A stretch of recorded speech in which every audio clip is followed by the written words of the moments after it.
और अब कल उस मामले पर भी सुनवाई होनी है। तो देखना ये होगा कि क्या उनको जमानत मिल जाती है और क्या बाहर हो जाते। फिलहाल खबर तो ये है कि आज रात जो है उनकी जेल में ही कटने वाली है। इन सब के बीच उनकी तबीयत को लेकर भी खबर आई कि उनकी तबीयत ठीक नहीं है और मेडिकल जांच जो है वो भी की गई। लेकिन अब देखना यह है कि आने वाले समय में उनकी तबीयत को लेकर और क्या कुछ अपडेट सामने आता है और फिलहाल ये भी कि कल क्या कुछ कोर्ट में होता है। आगे बढ़ते हैं, आपको बताएं 8वें वेतन आयोग के लिए सरकारी कर्मचारियों और अधिकारियों को अब भी 18 महीने का इंतजार करना पड़ेगा।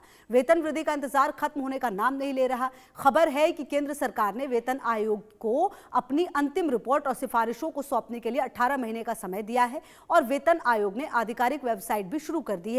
इसके बाद ही वेतन आयोग ने MyGov पोर्टल पर 18 प्रश्नों की प्रश्नावली जारी कर दी है, जिसमें भाग लेकर तमाम लाभार्थी वेतन वृद्धि पर अपनी राय दे सकते हैं। इसी के साथ नए वेतन दावे को तैयार करने की जमीनी प्रक्रिया शुरू हो गई है। सुझाव देने वाले कर्मचारियों की पहचान गुप्त रखी जाएगी और इन डेटा का इस्तेमाल सिर्फ और सिर्फ सामूहिक विश्लेषण के लिए किया जाएगा। 16 मार्च 2026 तक आप इसमें भाग लेकर अपनी राय दे सकते हैं। वेतन वृद्धि, फिटमेंट फैक्टर और एरियर जैसे मुद्दों पर आप सुझाव दे सकते हैं। इन सवालों के माध्यम से ये जानने की कोशिश की जा रही है कि नए वेतन मान का आधार क्या होना चाहिए, सालाना वेतन वृद्धि कैसी होनी चाहिए, बढ़ती महंगाई, आर्थिक विकास और सरकारी खजाने की मौजूदा स्थिति के बीच संतुलन कैसे बनाया जाए। इस बार के वेतन आयोग की सबसे खास और बड़ी बात यह है कि सरकार ने 18 प्रश्नों का जवाब न सिर्फ सरकारी कर्मचारियों या अधिकारियों को बल्कि इसका दायरा बढ़ाते हुए सरकार ने पेंशन भोगियों और पूर्व कर्मचारियों को भी शामिल किया है। न्यायिक अधिकारी और कोर्ट के स्टाफ के साथ तमाम शिक्षाविद,